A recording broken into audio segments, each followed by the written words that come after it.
So let's look at airfare increases using South Africa as an example and the airlines. Here, it seems like there is a response to the soaring fuel prices and global oil instability. For many travelers, booking a flight has become some of a quick check on a price, if you will.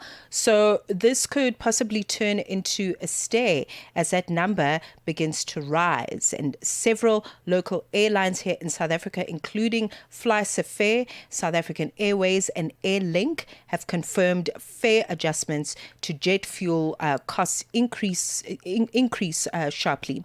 I beg your pardon. So the spike is linked to rising global oil prices and ongoing instability in certain parts of the Middle East that are placing a lot of pressure on one of the airline industry's biggest operating expenses. Let's talk about it. I've got on the line Yandisa Mnyandu, who is marketing manager of iTravel. Welcome to the show. A pleasure to talk to you.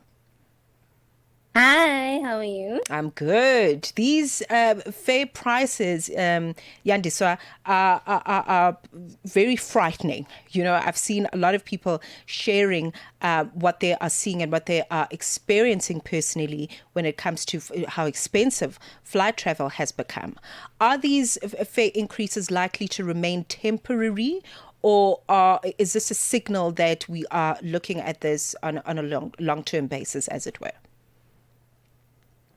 I first want to say thank you so much for the opportunity to be on the show. Thank you for incorporating us as iTravel Group, a subsidiary of Instability Group. More than anything, to answer your question, I don't think that that's a question that can necessarily be answered by travel agencies. Although as travel agencies, our job is to ensure that we can make sure that anything that you have travel related can be safety ridden, can be communication ridden, can be necessarily looked after in terms of anything that you had planned for your trip.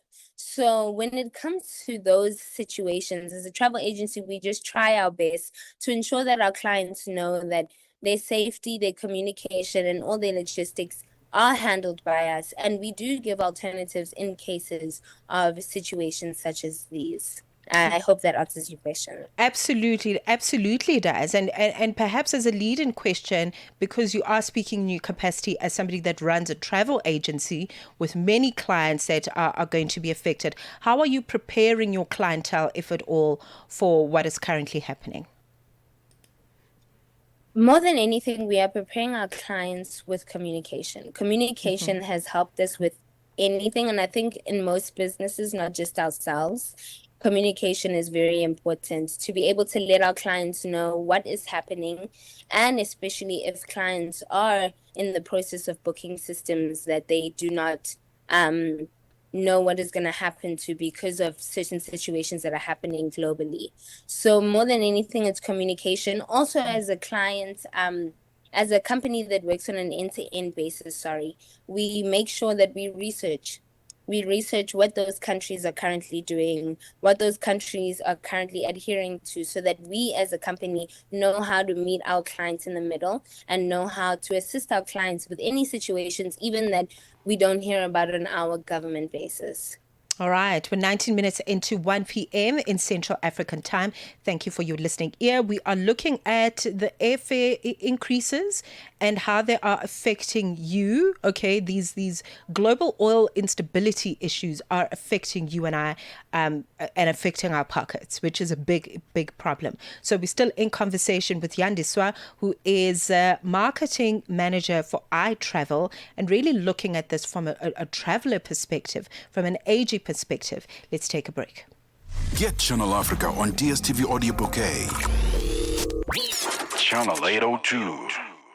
Zilipendwa na Abedi Jean de la Croix. Historia msikilizaji ya Valentine Day au siku ya wapendanao ilianzia katika nyakati za kale za dola la Roma. Watafiti wengi wa historia wanaamini kuwa siku hii inahusishwa na sherehe za kipagani zilizokuwa zikifanyika kila mwaka katikati ya mwezi Februari. Msikilizaji, sherehe hizo zilijulikana kama Lupercalia na zilifanyika kuadhimisha uzazi, upendo na mwanzo wa majira ya kuchipua. zilipendwa kila Jumamosi kuanzia saa 12 kamili majira ya Afrika ya Kati hadi saa 1 kamili majira ya Afrika ya Kati. The Upside. On the Upside, your voice matters. We're 21 minutes in. Welcome back. Yandisa Mnyandu is still on the line with us. Let's continue to talk about how we can, because I think ultimately this conversation is really going to be about how to navigate. You know, there's certain things that we cannot do anything about at this time, but there are always ways to, you know, kind of find creative and clever ways to navigate these issues.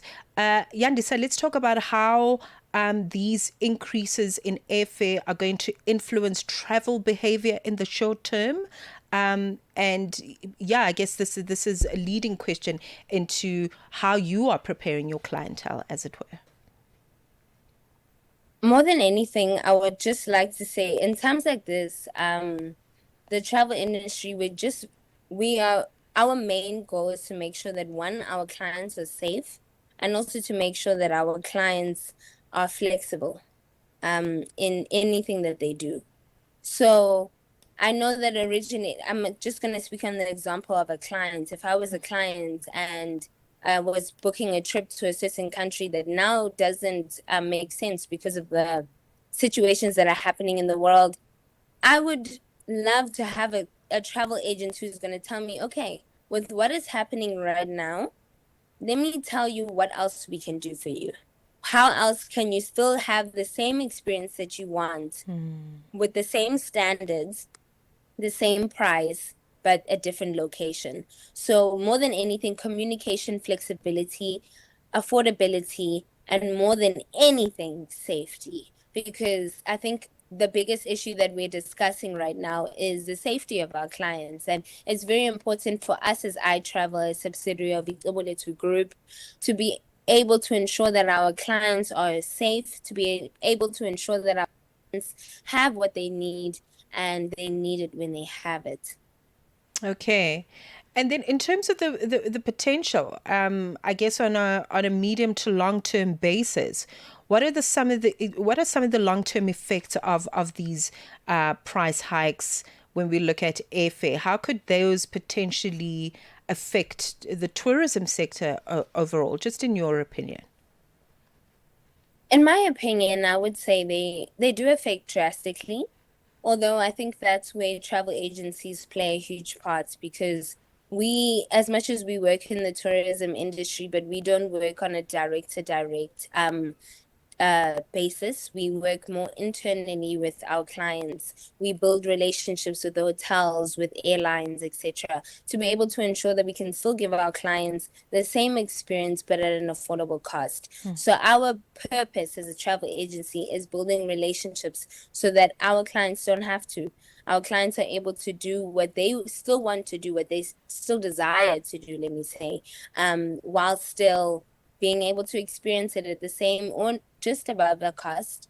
I think that in terms of the travel industry, it is definitely something that we look at, because it's definitely affecting us all in the travel industry. But I don't think that it affects us to the extent where our clients still can't experience the world to the extent that we want them to, destinations, leisure, corporate, etc. I think also just such a wonderful reminder through this conversation of the importance and the important role that travel agents play rather in this ecosystem of travel and tourism, and really making the client's experience a pleasant one. And you do all the hard work, you do all the hard negotiating, you know, all the We sort do. of all the critical things around viewing what's happening economically with the market, so that you can come back and negotiate and, you know, speak the right language and come back to us with something that makes sense. So if we are looking to perhaps have a conversation with you, you seem like a good patient person, you know, just to talk and get an understanding of. You're welcome. Just to get an understanding of how I can, you know, travel and get the best experience, as you've noted, but also just looking at how that can accommodate the current circumstance with airlines. How can we get in touch with you? With iTravel, you can get in touch with us through our social media. We're also available on WhatsApp. We're currently in the process of curating our website. We're not curating it, sorry, my apologies. We are revamping our websites because we have seen over the times that our clients are actually more than what we expected them to be when we began 3 years ago in 2022, just with the idea of seamless travel, corporate travel, etc. But now we have broadened up our scales as iTravel, and we give more to the community than we initially thought that we would. So more than anything, our social media, our WhatsApp, we are 24/7 available. We are available on our WhatsApp and our social media, as I said, sorry. And our website is launching in April, so that is also going to be up for our clients to be able to see, to engage with. But we're very family based, I would like to say, travel agency. It's not very common in South Africa to find a Black female owned travel agency. And I think for a Black female owned travel agency, we are trying to reap the rewards of what people need from us. And we are willing to help in any single sector that we can. So you can find us in all those apps, you can find us in all those networks. I would even give up my public number because of how much I believe in the brand. I've used them personally. My clients internally have used them personally. So, yeah, our social media on Instagram, Facebook, and you can email us anything, really. We have all our information on our social media so that people can find us there. Okay, sounds good and easy enough. iTravel, it's that simple. So even if you type that in your Google search, it will lead you to all the correct platforms so that you can get in touch. Yandisa, thank you very much for the time and all the best. Thank you for all your hard work. Thank you. Thank you so much for inviting me to the show. I'm very honored. And this is my first live TV interview, but I'm very honored. And thank you so much for your time that you took to be able to engage with us. Thank you very much. Thank you very much. A Black-owned travel agency. Very wonderful to note that as well. Yandisa Mnyandu, Marketing Manager of iTravel. Your life, your rhythm, your Africa. Channel Africa. Find it for free on Google Play and the Apple App Store. Africa Matters. The conversation on climate change and financing Africa's recovery. Only on Channel Africa. One of the big themes of the Africa Summit is climate finance. And for many Africans, this sounds like a pretty complex technical concept. Simply put, though, what is climate finance and why does it matter for Africa? Climate finance is pretty much the funds that are available for climate actions, the fight against climate change, which today can never be denied again. I mean, we've seen it over the years in many, many countries, and it is a reality. And when the countries of the world come together, like in the COP summit, some of the actions that are taken are being backed up by finances. In reality, it is quite simple when you do know where to go and how to access this funding. Eliezer Goma, who's the CEO of Chedza Enviro and Planning Solutions. Across the continent, climate change is forcing tough decisions. This is Africa Matters. The Upside with Tebogo Likuleni and Mmatsheko Mosito, bringing Africa's voices to the world. On Channel Africa, the African perspective. Well, we're looking forward to our conversation coming through just on the other side of 2 p.m. with DJ Tony Stone, a DJ from Atlanta with roots in New York City, actually. So he's coming through with a beautiful eclectic mix of different genres, hip-hop, house, R&B, pop, and Afrobeat. So that's coming through. We're going to be in conversation with him then. Right now, though, it is 1:30. Sports on Channel Africa. The African perspective. It's a very good afternoon from the sports desk. I am Musibu Dimakura with the latest sports news at the Sawa. So South Africa's national men's football team head coach Hugo Broos has offered insight into the team's preparations for the FIFA World Cup. Just speaking after announcing his squad for the upcoming friendly matches against Panama in Durban as well as Cape Town later on this month, Broos stressed the need for strong backing from the South African Football Association. Now, the Belgian recently visited Pachuca in Mexico, where will serve as the team's base during the tournament, and revealed plans for the squad to arrive no later than the 31st of May as part of their acclimatization. You know, you can't play that game on high altitude because you don't have the time to adapt, and that we will do before the World Cup. So we will be at the latest the 31st of May in Pachuca. So 2,300 meters high, same height than same altitude than Mexico. And then we need 10 days. So we will be 10 days on high altitude and we will be adapted when we play against Mexico. But now going on high altitude and playing against Panama, that should be a disaster, really a disaster.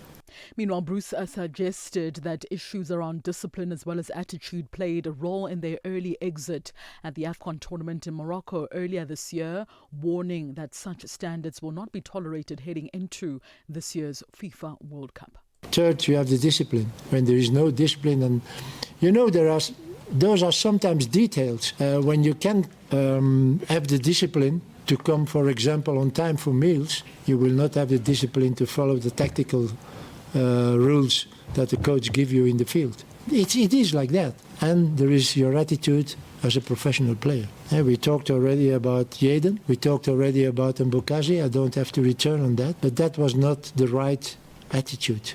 Well, every team in the FIFA Women's Football Tournament must include at least one female head coach or assistant coach following the introduction of the new regulations. Now, the requirements will come into effect during the Under-17 as well as the Under-20 Women's World Cup and the Women's Champions Cup competitions later this year.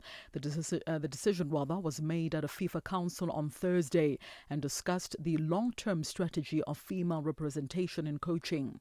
So under the new ruling, at least two staff members on the bench at every team at matches must be female, with one in an assistant coach or the head coach role.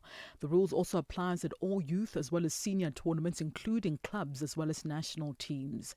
FIFA hopes that these new regulations will see a rapid increase in female representation, including at the 2027 World Cup in Brazil. Staying with FIFA matters, FIFA has fined the Israeli Football Association $146,000 and issued a warning about its future conduct after investigating an alleged offense of discrimination by the Palestine Football Association. A disciplinary committee looked into the IFA's handling of racism in Israeli football as part of the PFA complaint at the 74th FIFA Congress in May of 2024. Now, World Football Governing Body found that the IFA had committed breaches of Articles 13, which refers to offensive behavior and violations of the principles of fair play, and Articles 15, which refers to the discrimination as well as racist abuse of the FIFA disciplinary code. So in addition to the fine as well as warning, the IFA has also have to display significant and highly visible banner with the words "Football unites the world, no to discrimination" alongside the Israeli Football Association's logo,